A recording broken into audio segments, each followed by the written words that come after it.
Des jours comptés pour Elisabeth Borne à Matignon? Depuis l'adoption par le Parlement de la réforme des retraites, via l'article 49,3 de la Constitution, le gouvernement a vu un mouvement de contestation et de désapprobation prendre de l'ampleur.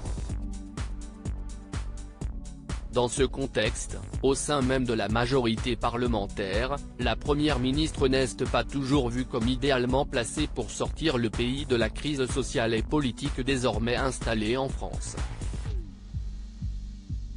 Ainsi, Thomas Soto a demandé à François Bayrou, dans Télématin, ce mercredi 29 mars, s'il existait un problème Elisabeth Borne. Non, a répondu catégoriquement le président du MoDem, parti allié de la majorité. L'actuel haut-commissaire au plan refuse une politique de bouc émissaire, et cette idée qu'on focaliserait sur une personne les difficultés que l'on rencontre. Aux yeux de François Bayrou, qui pourrait bien être tenté par l'élection présidentielle de 2027, la situation actuelle du pays résulte d'un partage de responsabilités. Est-ce que le gouvernement en a? Oui. Est-ce que la majorité en a? Oui.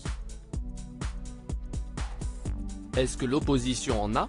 Oui, a résumé le maire de Pau, sur le plateau de Télématin sur France 2.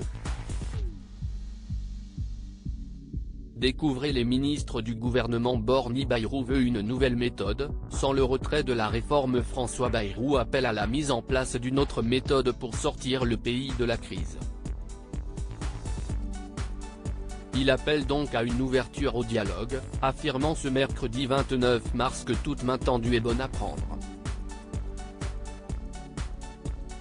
En revanche, le président du MoDem ne souhaite pas voir l'exécutif céder sur le fond de la réforme des retraites.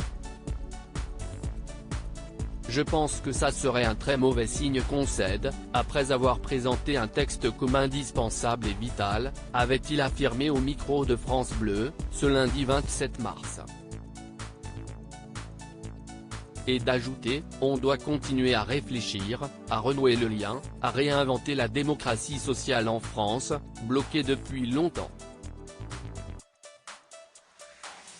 On n'a pas l'impression que cette démocratie sociale fonctionne comme elle le devrait.